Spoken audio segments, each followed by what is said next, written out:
this video, we're going to talk about how to pass the MPT in 3 steps. So the MPT is short for the Multi-State Performance Test, and this is offered in several jurisdictions, including uniform bar exam jurisdictions. If you find yourself in a uniform bar exam jurisdiction, the MPT makes up 20% of your total score. That might not sound like a lot, but it is. In fact, that's the equivalent to 70 multiple choice questions on the MBE portion. So it's very, very important, and it's critical that you take this portion of your bar exam seriously. So let's talk about how to pass the MPT in 3 steps. The first step you should take is to get familiar with the basics of the MPT. Sometimes people struggle simply because of the unknown. If you get familiar with what to expect with an MPT, you're going to find yourself more confident, and of course, you're going to find yourself more effective.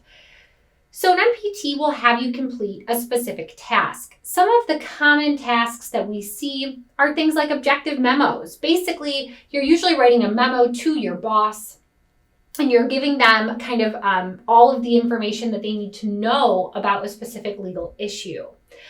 So again, you're not like advocating for a client because you're being objective. Another type of task you commonly will see are persuasive briefs. So this is where you are advocating on behalf of a client. You are using persuasive language. You could be asked to draft a letter. A letter could be a demand letter where maybe you're sending it to opposing counsel, or maybe you're drafting an opinion letter to one of your clients about one of their legal issues that they've asked you questions about. And it's also possible that you could get something that we call like a wild card task or an odd task. This could be something like drafting a part of a contract or a complaint provision or a bench memo. And each MPT has 3 parts to it. The first part you should get familiar with is what we call a task memo. This is probably the most important document in your whole MPT that the National Conference of Bar Examiners will provide to you. And this is because that task memo tells you exactly what you're supposed to do. It's your instructions. It's your roadmap. And a lot of people simply fail the MPT because they didn't pay attention to instructions. So how can you avoid falling in that fatal trap? Get used to following and reading and rereading that task memo. So always start your MPT with reading that task memo and come back to it as many times as you have to while you're crafting your final response to make sure that you are on track and you're actually following the instructions. The next part of every single MPT is what we call a file.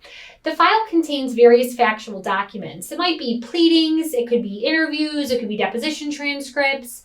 Some of the facts will be relevant, others not so much. Some of your facts might even contradict each other, just like your file might contain some of these things in the real world. Your job is to figure out what is relevant, what's not, and how you're going to use it. The final piece of every single MPT that you'll be faced with is the library, and the library is your law. This contains things like cases, it could contain statutes or rules, it can contain a mixture of all of those things.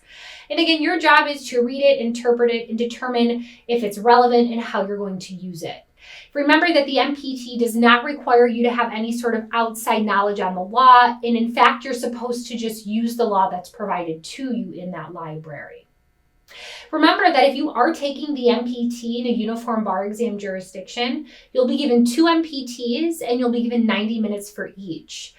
Time management is something that many people struggle with here, so make sure that you are paying close attention to the time and you are allocating your time accordingly. So that's our first tip for how to pass the MPT, is get familiar with the MPT basics.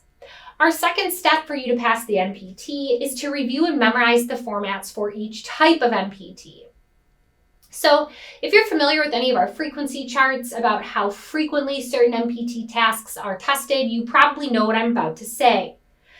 But the most highly tested MPT tasks are the objective memo, the persuasive brief, and then opinion and demand letters. But that's not to say that the odd tasks or wildcard tasks should be ignored. They're tested frequently enough that, again, you want to be familiar with them. But when we tell you that you should review and memorize formats of each type of MPT, I would strongly urge you to make sure that you have a format memorized for, at a minimum, objective memos, persuasive briefs, and then both opinion and demand letters. Because it's more likely than not, your whole MPT will consist of those things, or at least half of your MPT will be one of those tasks. And it's a great, quick and easy way to get points on the MPTs, to have a properly formatted task, because it quickly communicates to the grader that you know exactly what you're supposed to be doing.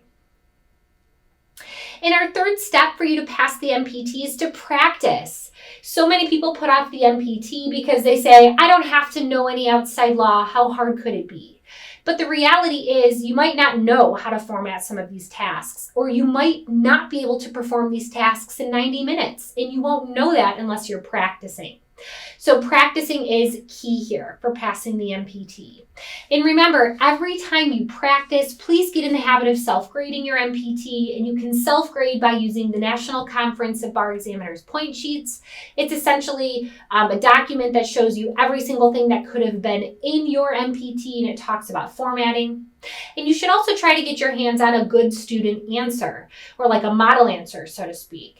It's a good illustration of what an actual examinee did on exam day in response to that task. And you can use both of those things to self-grade your document to see where you stand. So we hope you take the MPT seriously and that these 3 steps can help you be successful on this portion of your bar exam.